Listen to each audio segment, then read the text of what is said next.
mereka melakukan perbuatan yang selama ini dituduhkan.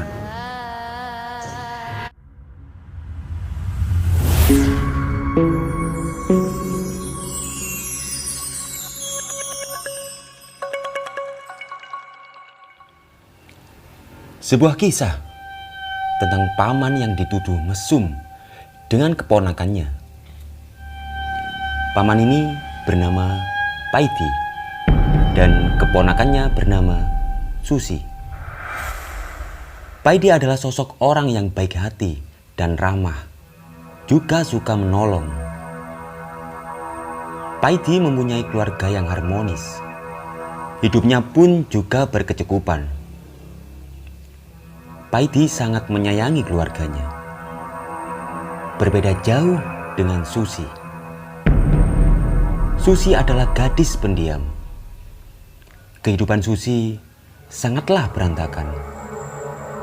Hampir setiap hari, Susi sering bertengkar dengan suaminya. Kehidupan ekonominya juga serba kekurangan.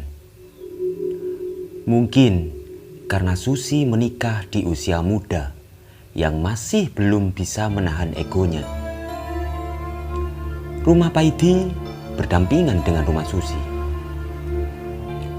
Di suatu hari, ketika Paidi duduk bersantai di teras rumahnya,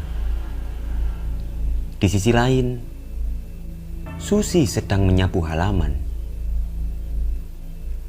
Paidi terlihat melamun dengan pandangan kosong yang nampak seperti memandangi Susi yang lagi menyapu. Tak disangka, di tempat lain ada suami Susi yang melihat seolah Paidi lagi asik melihat paha Susi yang terbuka ketika sedang menyapu. Suami Susi pun langsung berpikir negatif dan bergegas menghampiri Paidi. Sejenak Paidi kaget karena mendengar kata-kata suami Susi yang keras dan memaki Paidi.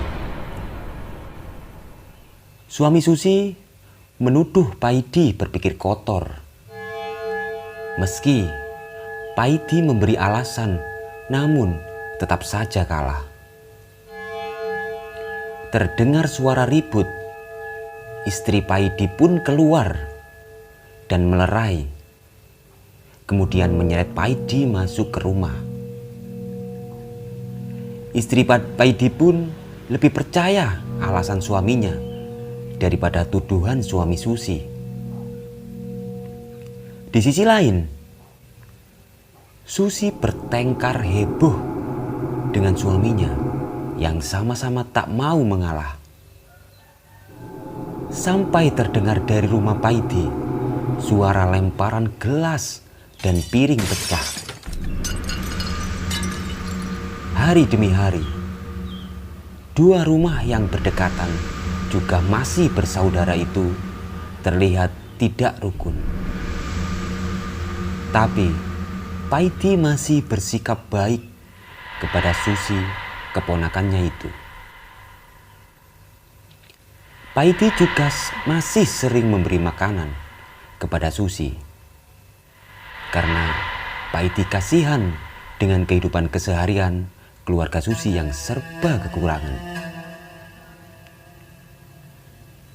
Meski suami Susi masih terlihat jengkel ketika melihat Paidi, pikirannya masih berpikir kalau Paidi ingin berbuat mesum dengan Susi. Paidi pun sering curhat sedih kepada istrinya tentang pandangan suami Susi terhadap Paidi. Memang, sepasang suami istri ini sangatlah cocok karena sama-sama selalu berpikir positif. Di suatu ketika, di saat Paidi mau mengantarkan makanan kepada Susi, dan di sisi lain Susi lagi mandi. Di situ Susi keluar dari kamar mandi dengan sehelai handuk. Tak disangka, handuk yang dipakai Susi tersangkut di pintu yang membuat Susi terjatuh dengan telanjang dan pingsan. Paidi berusaha mengambil handuknya, malah handuk itu robek. Bergegaslah Paidi menggendong Susi ke kamarnya. Namun sial, suami Susi pulang dan melihat kejadian itu seakan Paidi habis melakukan hubungan mesum dengan Susi dengan keadaan telanjang. Kemudian Paidi dihajar oleh suami Susi. Sampai-sampai nyaris Paidi terbunuh. Mendengar keributan itu, istri Paidi berlari dan menghalangi suami Susi. Sebuah malapetaka besar terjadi karena kesalahpahaman di antara mereka. Dengan bukti telanjangnya Susi, istri Paidi pun syok berat yang mengakibatkan sebuah pertengkaran dari rumah tangga yang dulunya harmonis. Yang akhirnya istri Paidi pun minta cerai. Begitupun dengan keluarga Susi. Suaminya meninggalkan Susi begitu saja dan tak pernah pulang. Paidi yang dulunya baik hati kini stres berat. Seakan dia tak punya lagi gairah untuk hidup.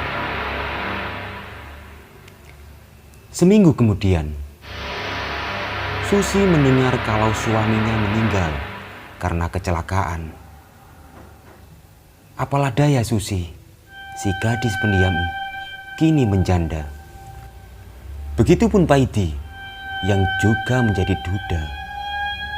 Seharian hanya duduk melamun karena stres berat.